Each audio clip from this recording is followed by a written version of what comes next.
Please take your seats. The session is about to begin.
The Norwegian Refugee Council is a global humanitarian organisation helping people forced to flee.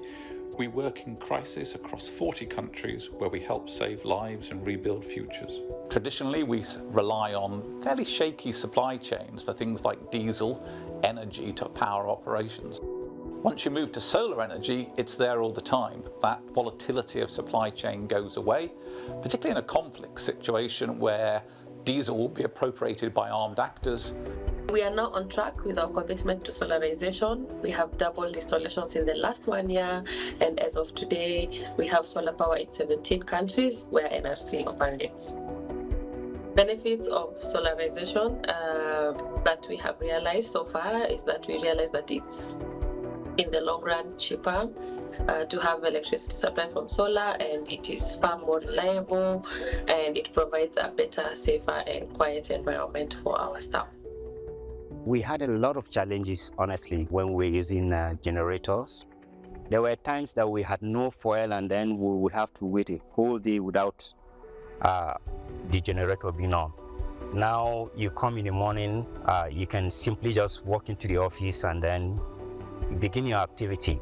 Like in the case of South Sudan, we realized savings of $100,000 per year compared to previous years when we were running on diesel generators. We have seen cases where in times of conflict or even natural disasters where you're cut off from electricity supply. When there's flooding, you don't have supply. When there's war, sometimes there's no supply of electricity.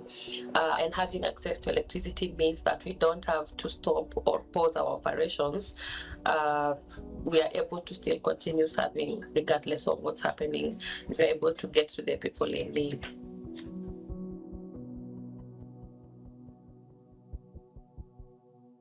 Please welcome to the stage from Devix, Raj Kumar.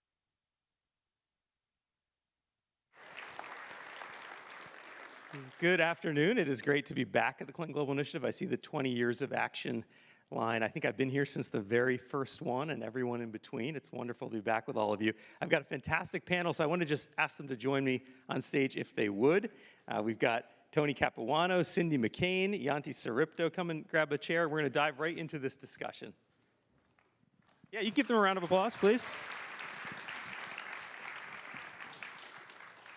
This is, for DevX, this is kind of our Super Bowl week. A lot happens at the UN General Assembly. You never know what it's going to be. We didn't know we were going to be covering escalators and teleprompters and French presidents and traffic.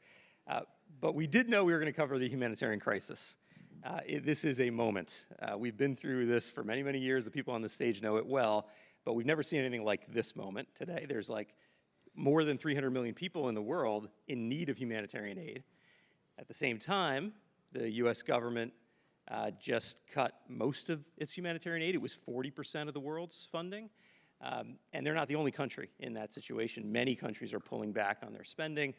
So it's a really stark moment, and it makes me think of just something in my own family's life. My mother-in-law, several years ago, we were talking a little bit about this backstage, lived in Sonoma, ran an elder care facility, a home with a few older people living in it, and it burned down in the wildfires. And we actually have videos in our family of her driving a minivan down one of these country roads in Sonoma. The trees on both sides are ablaze.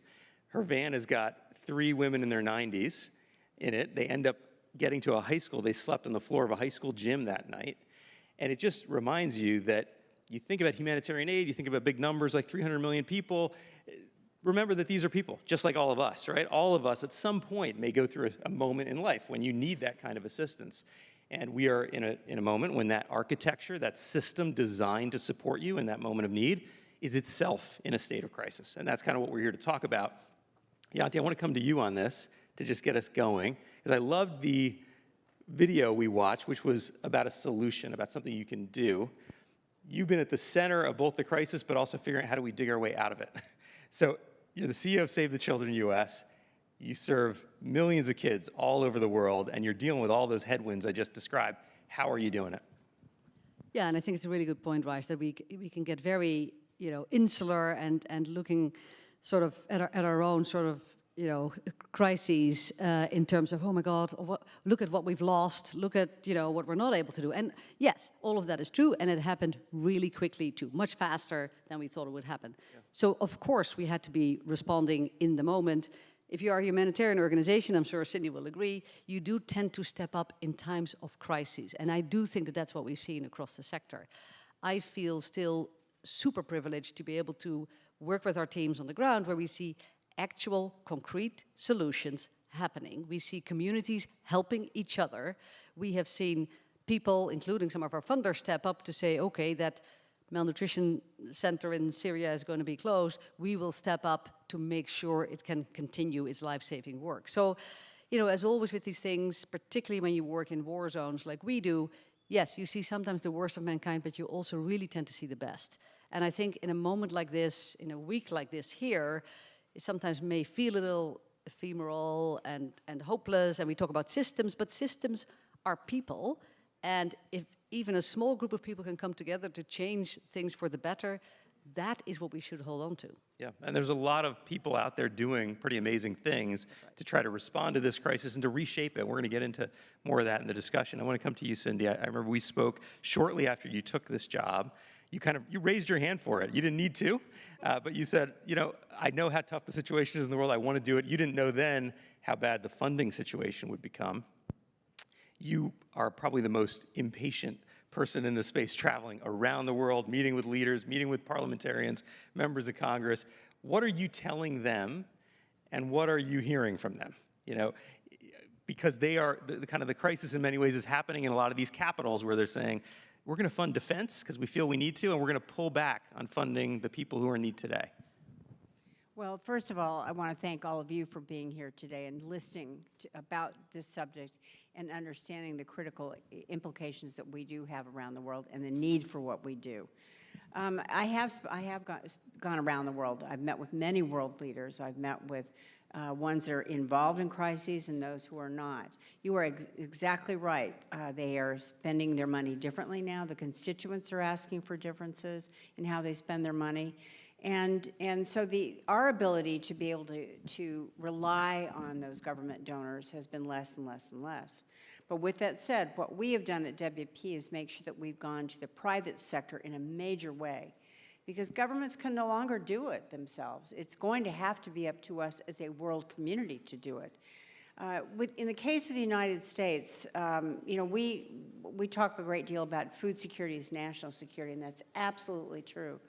But the soft power that is now gone from what U.S. aid brought to the world was something that was unprecedented, and we don't have that anymore. And I really worry about the future of how we operate from a humanitarian level. Yeah, we've lost a lot of that soft power, you say, at the government level. Maybe there's opportunities in the private sector. Tony Capuano, you're the CEO at Marriott International. I got to meet your predecessor, Arne Sorensen, the late, great Arne Sorensen, here at CGI.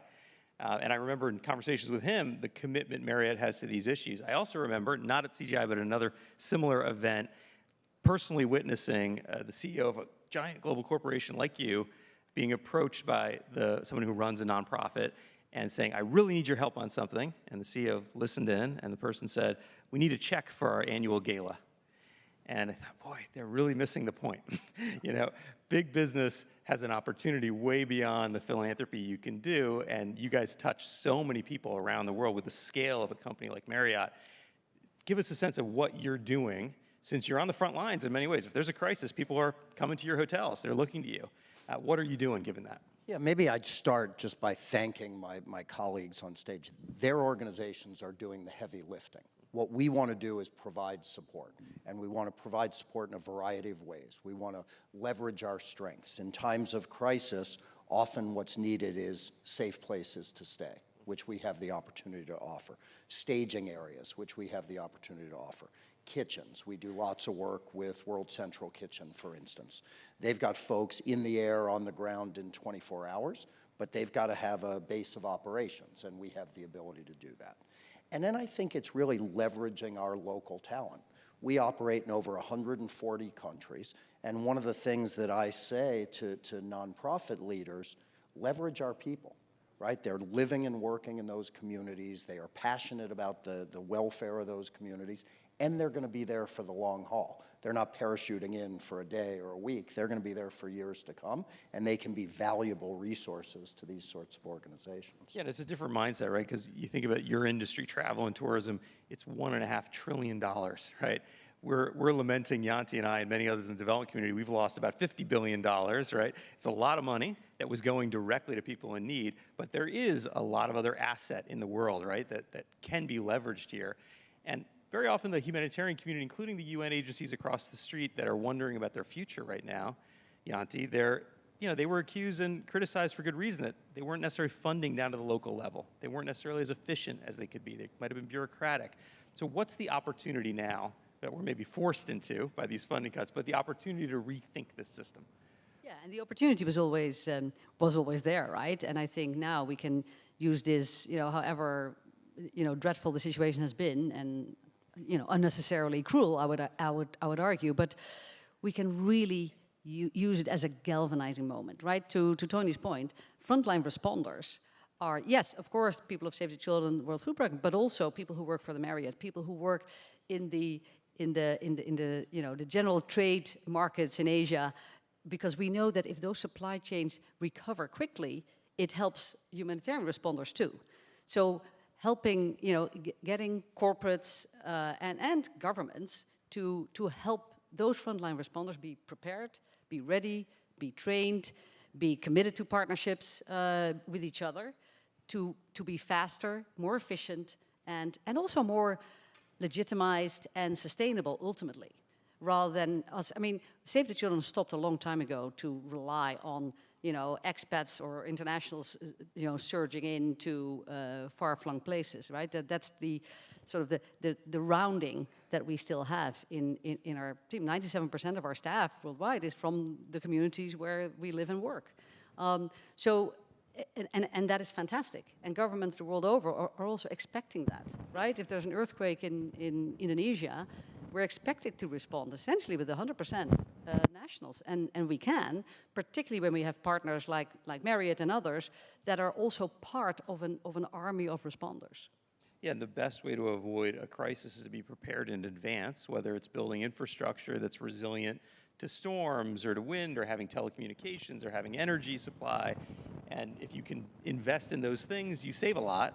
And if you have communities that are thinking in those terms, you save a lot. Now, Cindy, just, I think about the challenges this community faces. Funding is one, but it's not the only thing. There's the access for humanitarians. There's the laws that govern the way humanitarian aid works. Tell us what you're doing and thinking and working on those issues. Well, I'm grateful you raised that.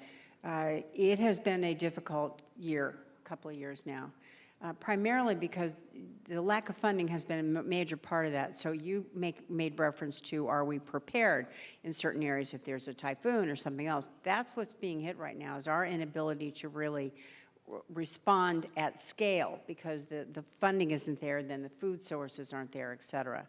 But I will also say I'm grateful so much for you raising the issue of humanitarian law, the respect for humanitarian law, and the respect for humanitarian aid workers. Remember nothing if you remember just this. Humanitarian aid workers are not targets. They are not targets, and I resent it when countries and entities around the world think it's time to just shoot at us and kill our folks around the world. It's unacceptable, and somehow the world community is kind of sitting back and really not paying much attention to it. And so our people at WP, and I'll quit in a second, are some of the finest people I've ever met, and they are willing to put their lives on the line to help feed people. but they shouldn't be targets as a result of it. So thanks for raising that. Yeah, I mean, it's kind of a global lack of empathy we're seeing, which maybe is part of why we're seeing cuts to funding for others, a focus on our own country, our own defense, and it bleeds into these kinds of situations, right, where even humanitarians are being targeted. And it does require a big rethink, maybe a reset of our values. Why do we do it? And drawing a wider circle that includes the corporate community, that includes investors, that kind of puts the human back in humanitarian. You know, everybody's part of this. Everyone in this room sees it as theirs, not just, oh, well, that's something for somebody at the UN to work on. How do you see it kind of inside Marriott when you tell the story you're telling here? Yeah, I mean, it's a perfect time for the conversation because of some of the financial challenges. This is precisely when my colleagues in the private sector need to ask organizations like this the single most important question, which is how can we help? Right? We have resources, we have relationships we can leverage, we have access, and it is critical that we're asking that question.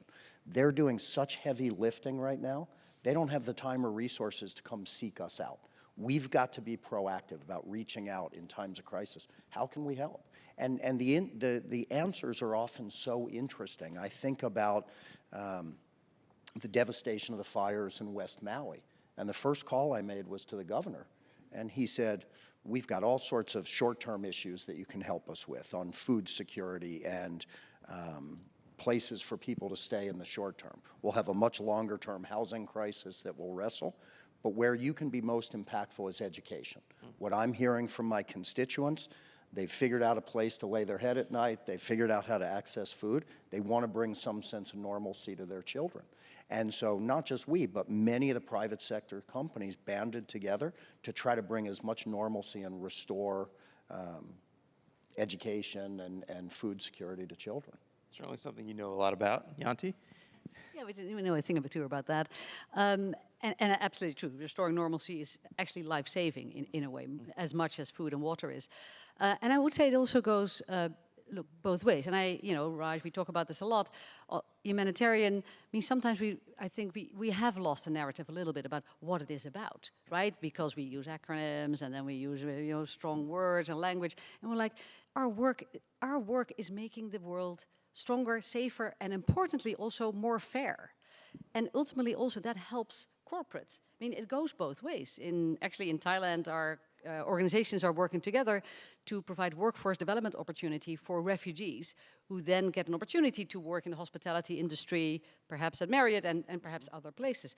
And again, it's not just a response to a refugee situation, which is real, but also a response to the need for educated workforces, for industries to actually continue to flourish and thrive and use some of that immense youth potential that is out there in those countries.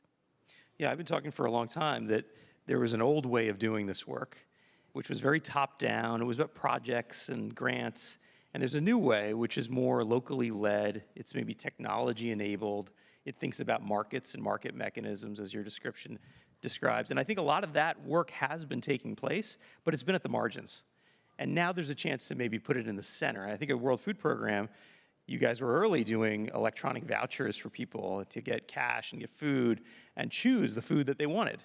You were early in planting locally for local sourcing, right? Instead of shipping food around the world, which is very inefficient.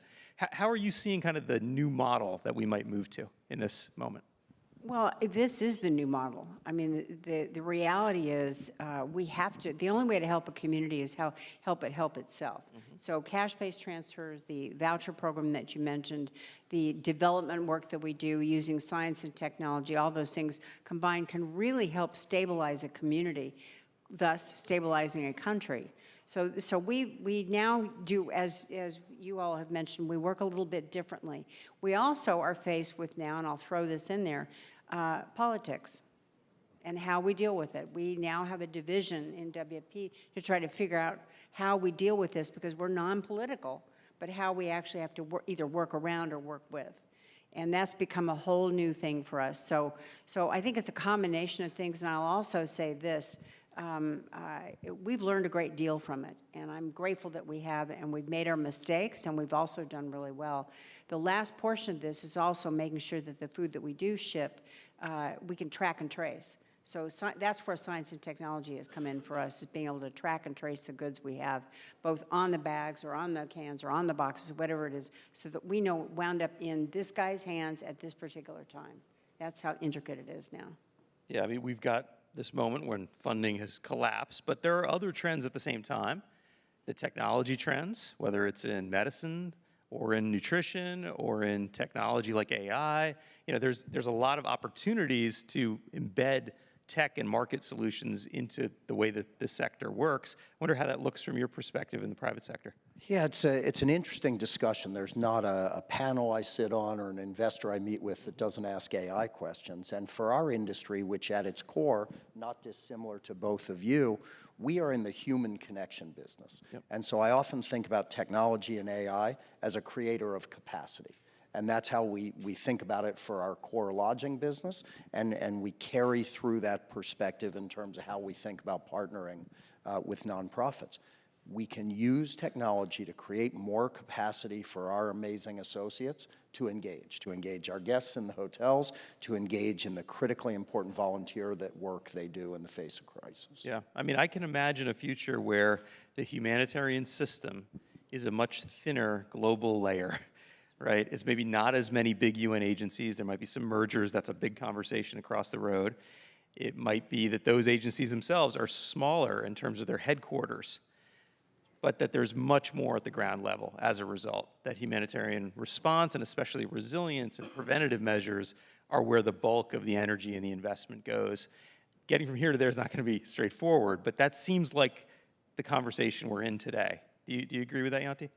Yeah, I do. I think, absolutely. I think delayering, taking people, literally head office levels out, etc.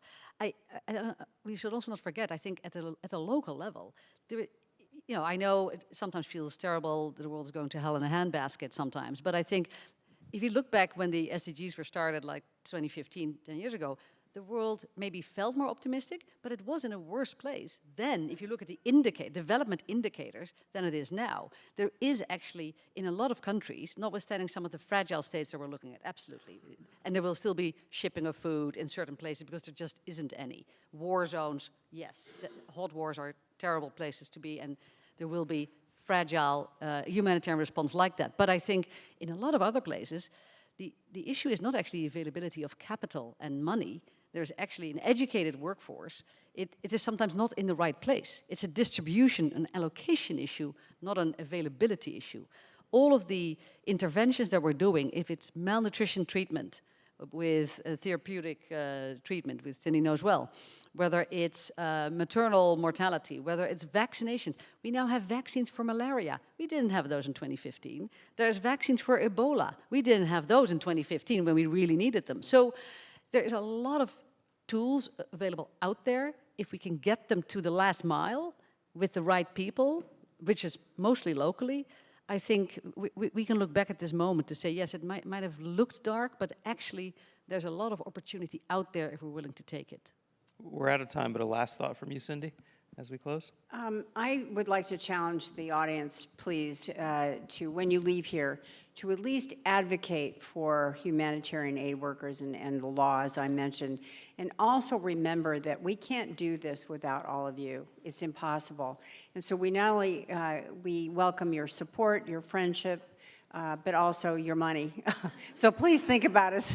But again, I thank you all very much. This is a very important issue, and I'm grateful to be here. I know that crisis is in the title, and it deserves to be. It is a crisis. But I hope we can, as you've seen in this conversation, reframe it, draw a bigger circle around this opportunity to include many more people and organizations in it, and as a result, make a new change that we need to see. So thank you to this fantastic panel and to all of you.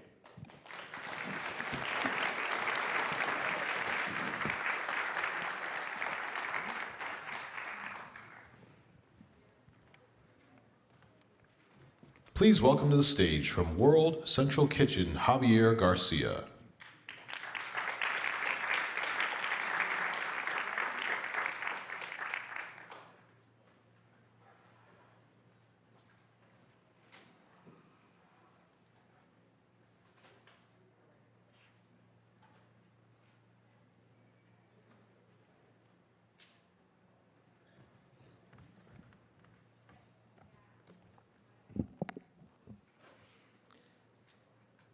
Conflicts, climate change, economic instability are driving increased need, and existing crises are becoming increasingly protracted.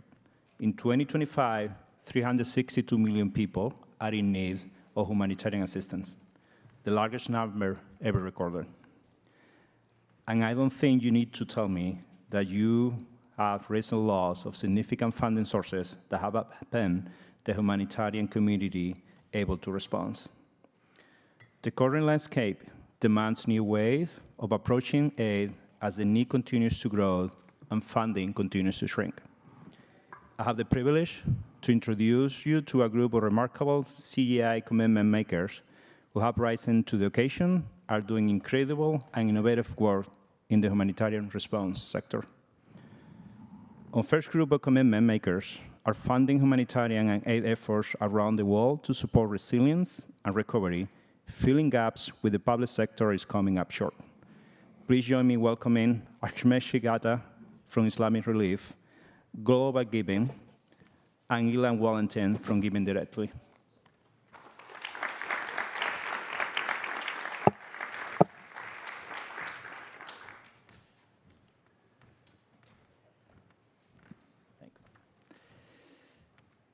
Islamic Relief USA is committing to launch $50 million multi-year initiative to support the voluntary return, dignified reintegration, and resettlement of 1.25 million displaced Syrians over the next 5 years. As a result, the civil war, 90% of the Syria's population experiencing poverty, and schools, homes, and hospitals have been damaged or destroyed, meaning displaced people are returning to communities without the critical infrastructure to support them. Initial funding will be used to rebuild the infrastructure to create essential services, with a focus on women-led households and children. IRUSA will provide food vouchers, direct cash assistance, and sustainable housing, medical care, and capacity building interventions like microfinance and economic empowerment will provide whole person support to empower long-term resilience, well-being, and financial security. In response to significant cuts to the humanitarian aid from the United States and other donor governments, Global Giving is committing to provide $1 million in flexible funding to strengthen the capacity of 40 nonprofit organizations around the world. The funding will support organizations that are responding locally in their countries and help them access resources and support beyond their borders. The investment will also enable organizations to access tools and training to strengthen the storytelling and narrative strategies to enhance their fundraising capabilities and enhance the thrive in an evolving and increasingly competitive philanthropic landscape. Global Giving will also work with donors and the public to provide education on international aid and the impact on funding cuts to encourage giving and bring new donors at all levels into the philanthropic ecosystem. As climate events and conflict create an ongoing displacement of crisis and Democratic Republic of the Congo, Giving Directly is committing to expand its mobile aid model to directly reach 8,000 internally displaced persons in Eastern DRC. Households will receive $300 to meet their basic needs and strengthen their health, overall resilience, and general well-being.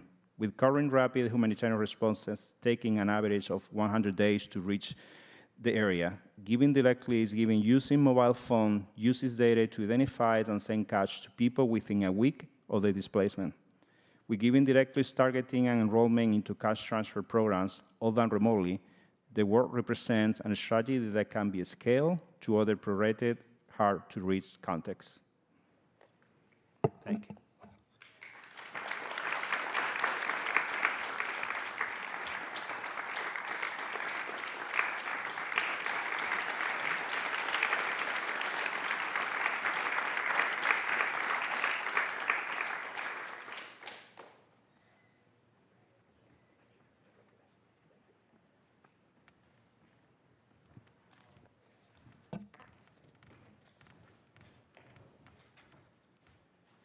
In the humanitarian response sector, there is an increased emphasis on centering local knowledge, resilience, and leadership as an essential to immediate response to long-term recovery. Our next group of commitment makers are shifting decision-making, power, and resources to affected communities and frontline aid workers. Please join me welcoming Khalid Ali from the Adesso Proximate Fund.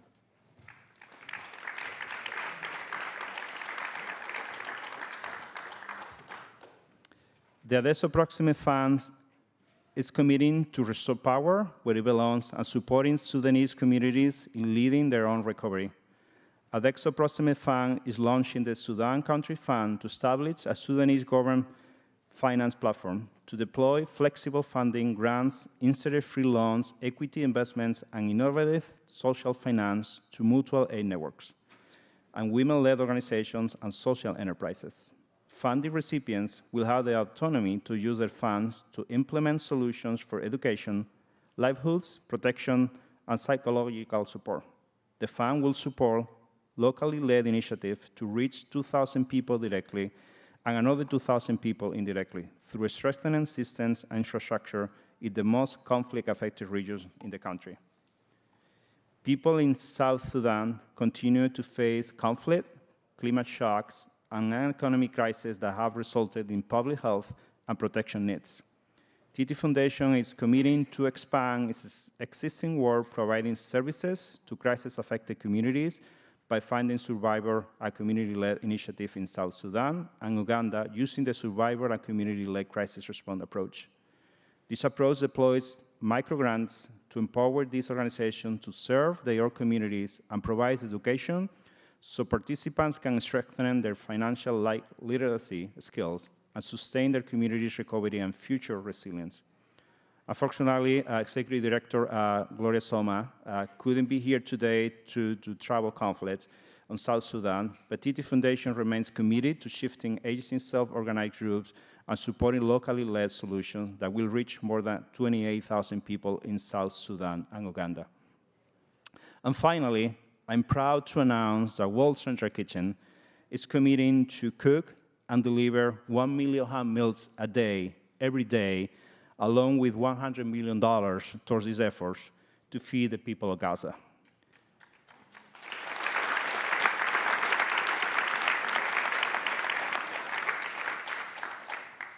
We're going to do so by working with our community-led multimodality food response operation to meet the urgent need of humanitarian needs and chronic food shortage in Gaza, while remaining operational flexible as the situation evolves. WCK prioritizes delivering culturally appropriate meals with dignity and by partnering with community kitchens. Sorry, that's it. I was So I'm excited to alone be sharing this commitment along with my colleague, and we're going to.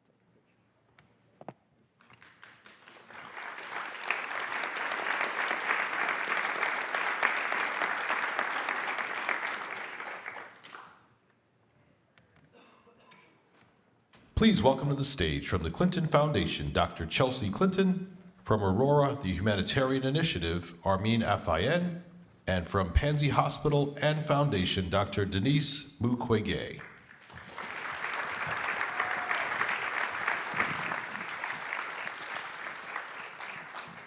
Well, thank you all for being with us, and certainly it's just a tremendous joy to share the stage with my dear friend Armin, and also someone I so deeply admire, Dr. Mukwege. So really, thank you both for being here. I wonder if we can start with you. I think many people may know the Aurora Prize and know the Aurora Humanitarian Initiative, but they may not know kind of the founding story. And I wonder, in this moment where I think we all really kind of need to be more in community with one another, more in authentic connection with one another, I think one of the ways we do that is through sharing our stories. So can you share the story of the catalyst for Aurora and kind of then ricochet us to the present and kind of what you're up to now? Absolutely. So first of all, thank you so much for having us here. Thank you to everyone who made this possible. And thank you to Dr. Mukwege, our 2024 laureate, for joining us. Look, we're trying not to be a best-kept secret. And so the Aurora Humanitarian Initiative was founded on behalf of survivors of the Armenian genocide and in gratitude to those who saved them. We do that through $1 million prize that gets given to a local humanitarian doing incredible work on the ground, for example, Dr. Mukwege, who we see as the spiritual descendants of those who did that work for our ancestors. I use the term our, my name's Armin, right there in the name, I'm Armenian. And for me, the story is of 2 German soldiers who disobeyed direct orders to pull my great-grandfather and his brother off of a train to a desert march. And their descendants are out there somewhere, and they probably don't know about that, but I know that, I feel that. So there is actually a broad constituency for this, because that's my story, but in this room, we have untold, unfortunately, descendants of those who suffered other atrocities and traumas and who have survived in other ways, whether that is of disease or oppression. That is an unwilling diaspora. I'm a member proudly of one diaspora. I'm an unwilling member of this diaspora. But what that diaspora knows deeply is that while you can't control what has happened to you, you can control, and well done to the Clinton Global Initiative on your theme, what happens next. Aurora is all about that. And so by honoring the spiritual descendants of these people who helped us exist, we really try to continue gratitude in action. Dr. Mukwege, you are recognized as a leader, as a hero in the work that you do kind of with the Pansy Hospital. I think one of the reasons you have so many people who so admire you is that you've just never given up. You just continue to provide care to especially the women who need it most. Can you share about your work now over many years with Pansy Hospital, and also what you want people here to know about that work going forward? Thank you so much, Chelsea.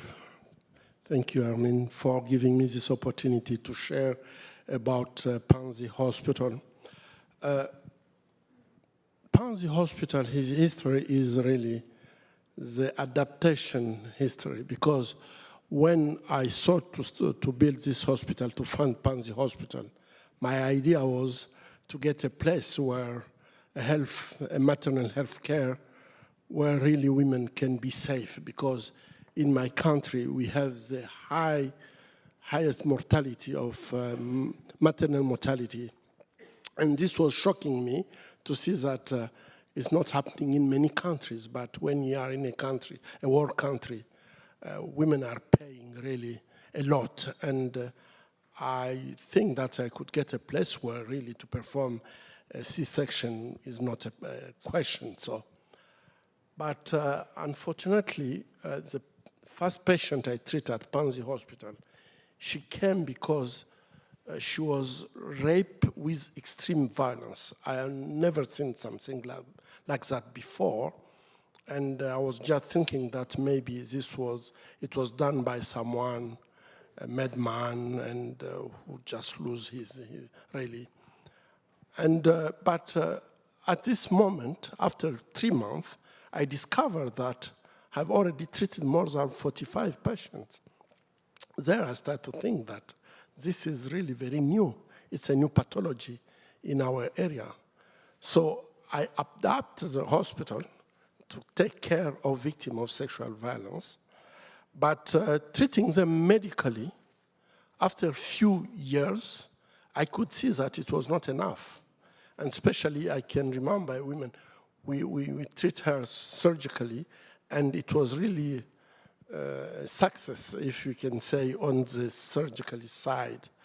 But suddenly she refused to eat, she refused to talk, and talking with the family, I could understand that the question was, she was raped in front of all his family, and she really could not accept this to go back home. And there we start to understand that our surgical treatment was not enough. So we introduced also the psychological support for victims of sexual violence. And this was the first time in Congo to get psychologists in the hospital. Wow. So slowly, we add also socioeconomical support And what I found really, sometimes we have impression that women are asking justice because they want reparation, they want to get something. But our experience is that really, for victims of sexual violence, to ask justice is more about their dignity. They want to be recognized as victims. So now at Pansy we have 9 lawyers who are there to support women and to accompany them to the courts if it's needed. And I think that our really capacity at Pansy is to try to do the adaptation when the situation comes. Now, with the data of OCHA, we have in July, the data show that more than 100,000 cases of sexual violence and gender-based violence in the DRC. This, if at the end of the year, maybe it will be the double. And if it's double, it means that we'll get 2 women one woman will be raped each 2 minutes. And there, of course, we need to get a strategy. And at Pansy, we have a strategy. One is to use a mobile clinic so we can send our team to go to meet patients, so patients have not to travel, because in traveling, they're taking risk of security, but also we need to feed them, we need to take care of them at the hospital, and the hospital don't have enough places to take care of them. So we have this mobile clinic we are supporting.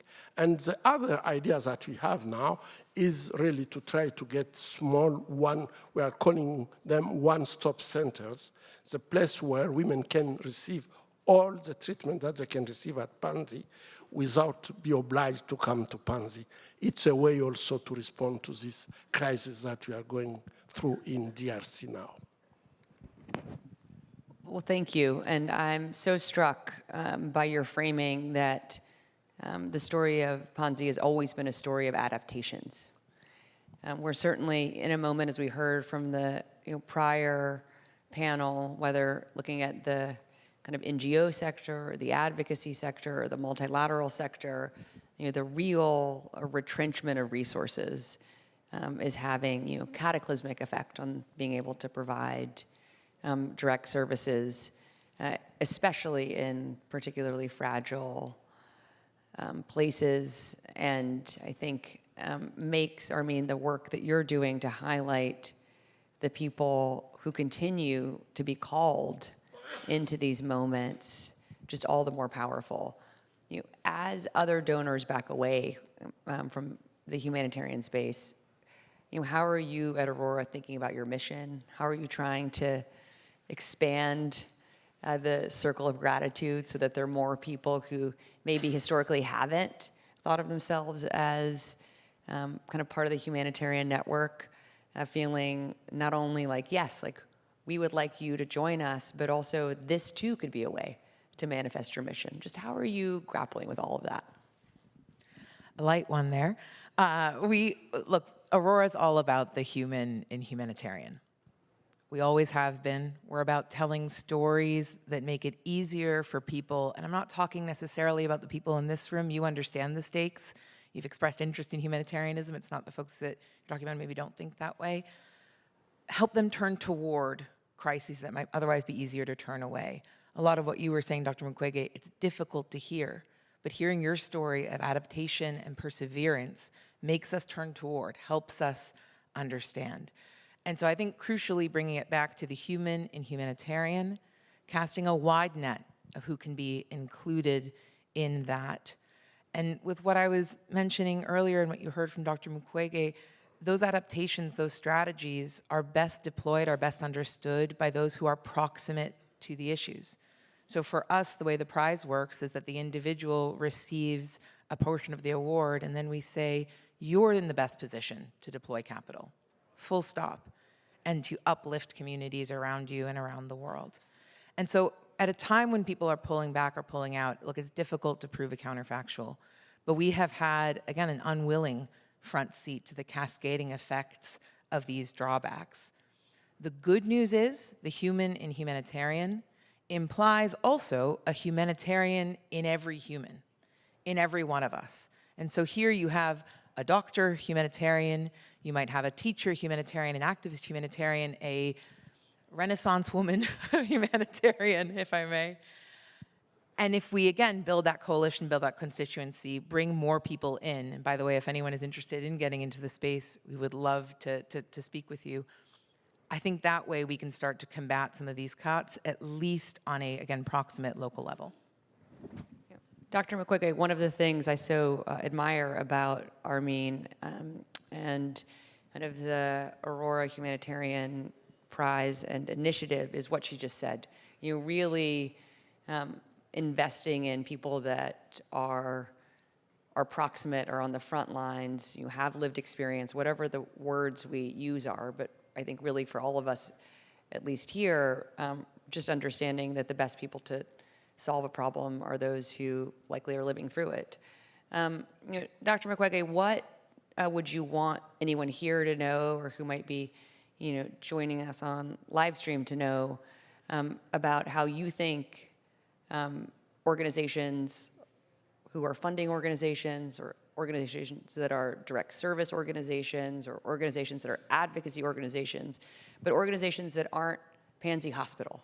How best can people support you? How best can organizations support you in a way that doesn't increase any burden on you to serve them, but really enables you to serve the women and girls who are so dependent on you and your extraordinary staff to save their lives, their health, their livelihoods?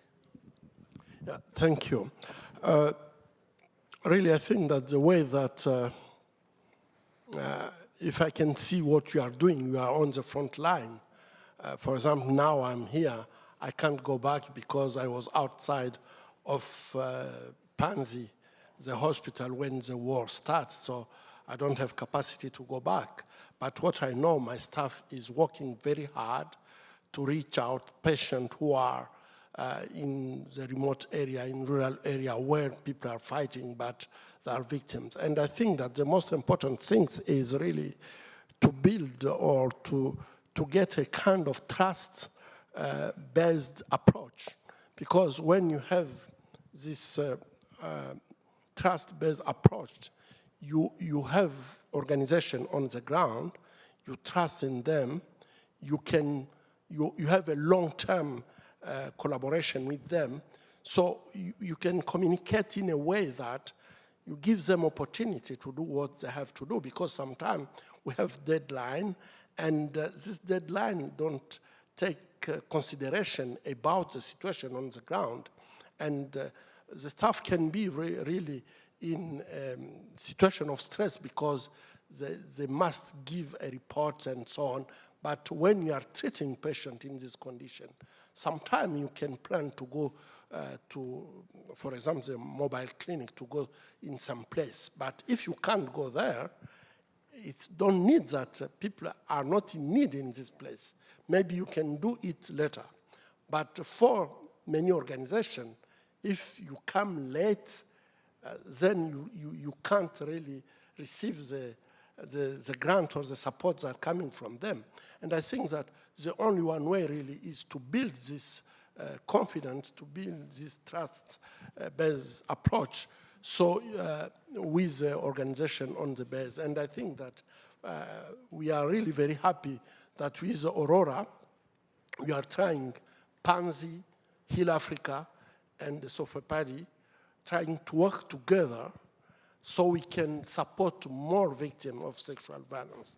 Now we know that the number is very, very high, and we need to get a strategy. We need to get a way to support victims of sexual violence. And I think that creating this commitment that we are going to launch this week with these three organizations is a way for us to get a big impact, to treat more patients. And I think that really, I'm so proud that we are going to do this commitment this week. Well, we are proud and honored, Dr. Mukwege. I, in our last few minutes, want to just ask each of you how you're thinking about, and then how you would like the community here to think about and engage on ensuring Armin, something that you said earlier, people are not turning away. I think we heard from the earlier panel, there are 300 million people that are in kind of what any definition of humanitarian crisis would entail. We know that there are probably 20 million people in the DRC that are kind of part of that number. And yet we know here, at least in the United States, and I wouldn't speak for kind of what may be known outside the US, but here in the US, we pay very little attention to the DRC. We also pay very little attention to Sudan, which has the largest humanitarian crisis of our time.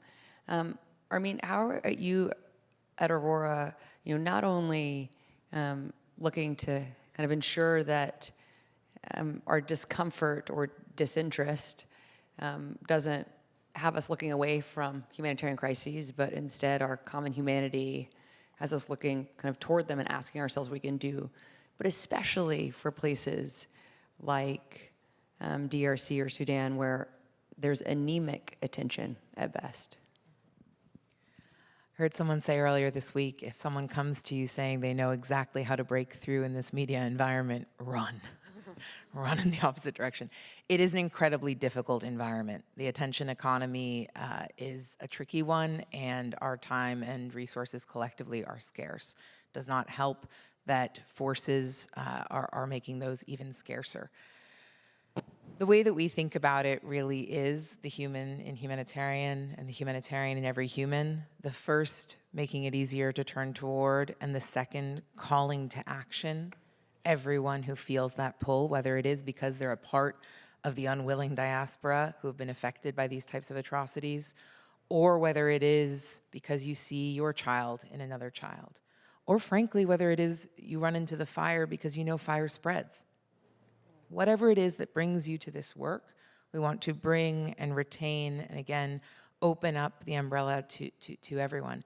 You mentioned Sudan and overlooked conflicts, and so I'll share earlier this week, and you were part of selecting them, Chelsea, we named the 2025 Aurora Prize finalists. Looking to the future, that is currently our biggest funding vehicle and kind of how we shine a light. 2 of those 4 work in Sudan and South Sudan, and the others work in a number of conflicts around the world. When we shared these finalists, we were able for the first time to bring them together on video, which we hadn't been able to do in the past. And the thing that gave me hope, and again inspired me looking to the future, was seeing organically the 2 humanitarians speaking to one another and seeing each other in the other. Hadn't met before, but in understanding each other's lived experience and understanding the tools, the adaptations, the strategies, feeling community. Showing that to a broader audience, I would hope that others feel inspired to jump in too. Dr. Mukwege, really want to give you the final word.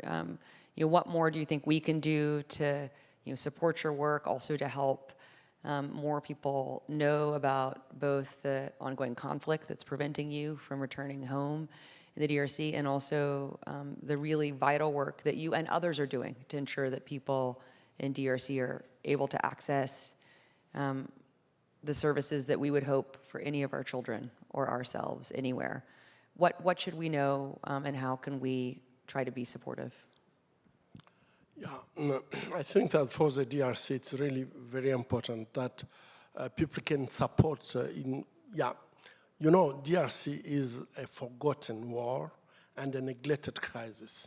And without really to get media on this crisis, without the political will, and of course, humanitarian support, but all these 3 things are going together. So if humanitarian organization can support more, not only in supporting on the humanitarian side, but also giving information, trying to bring, to highlight the situation on the ground, to work with organization or leaders on the ground and bring all this information at the media. I think that this can help also political leaders to don't be indifferent. And if they are not indifferent, so I think that it's a cycle. There also the humanitarian support can be better. So I think that what really I can ask today is, please talk about Congo. is more than 6 million people killed. Millions of women are raped. And even when we are talking here today, I don't have any news about one of our one center in Mulamba, what happened with my staff and patients. So if you don't talk about it, people will go on to be killed, raped, without an end. Thank you. Dr. Mukwege, Armin, thank you so much, and I hope everyone here very much takes Dr. Mukwege's words to heart, but also into action. Thank you all. Thank you.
Thank you for joining us today.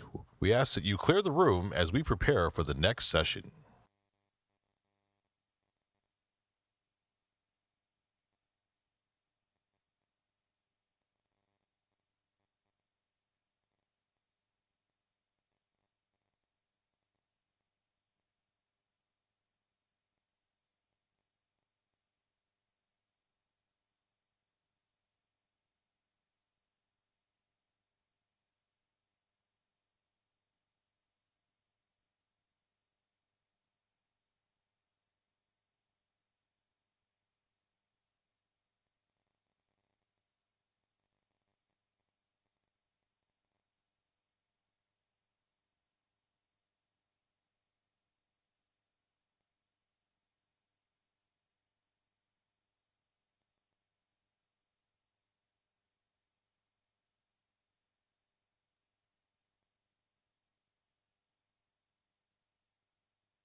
Let me know when we're up, up, up, up, up, up, up, up, up. Are we up, up, up, up, up?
Number 5. All right, come on up.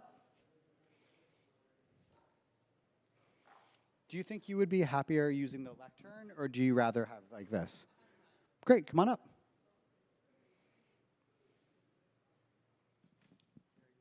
Oh, thank you. Yes, 3 bags, 3 seats. You got it. Hello, hello. Yes, it's working.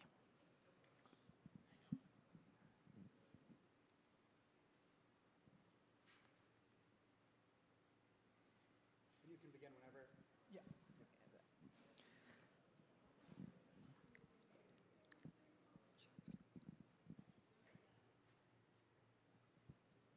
Bismillahirrahmanirrahim.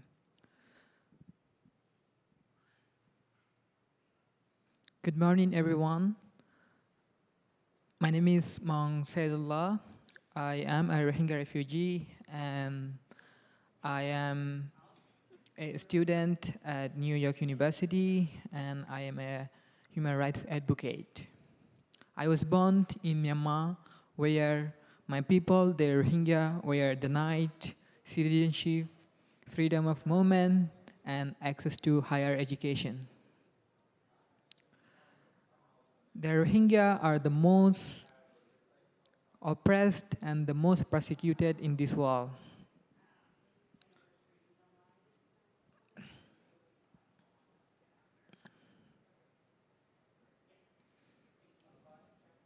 The slow-burning genocide against Rohingya in Myanmar forced myself, my family, and more than 700,000 Rohingya to flee to Bangladesh during August 2017.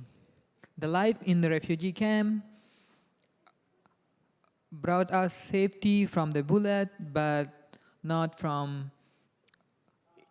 didn't bring the opportunity to rebuild our life. Children in the camp are not allowed to go to the local schools and universities. Even the very fundamentals, access to higher education is limited.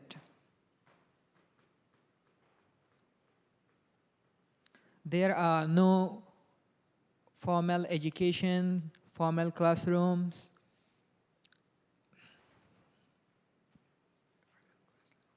Even the basic electricity and internet are rare.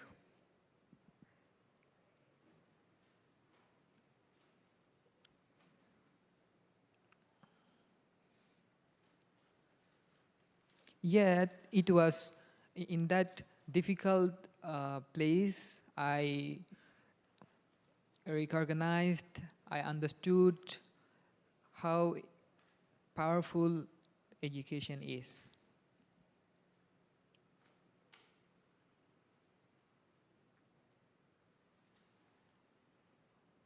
For refugees, education is not only, education is more than just lessons or degrees. It is the way to rebuild dignity, to understand the reasons behind our suffering, and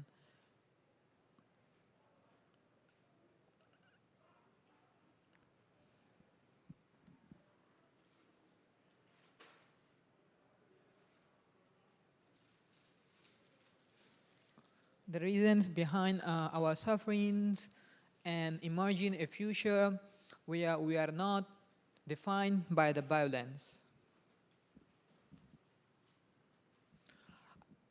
I wanted like that a future, and I applied to more than 150 universities all around the world, and most of them said no, but I didn't give up.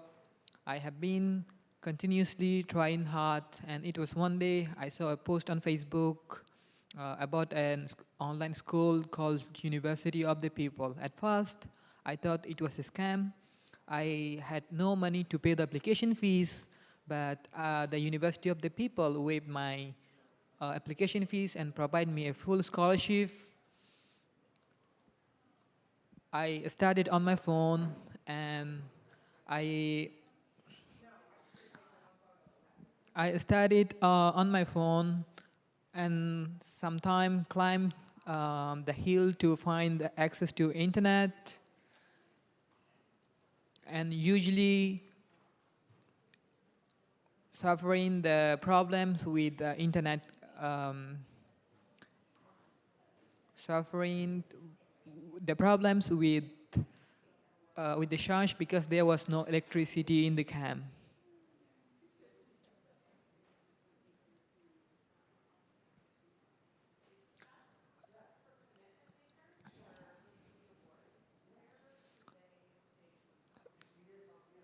Because there was not electricity in the camp, but still I somehow continued, and the credits I earned at University of the People later helped me to transfer to New York University, where now I'm close to finishing my undergraduate in social science, making history as the first Rohingya to be studying here from the refugee camp directly. My story is not only about what is possible, it also shows the real barriers millions of young people still face today. Most of the refugee camps have unreliable electricity and internet shutdown. Without a connection, online learning or AI tools cannot reach to the student.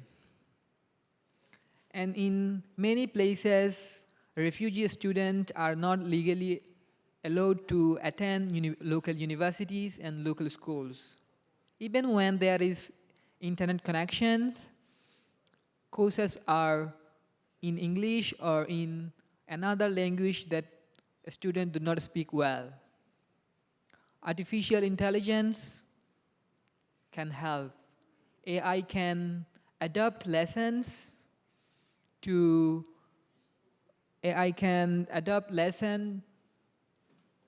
different level of skills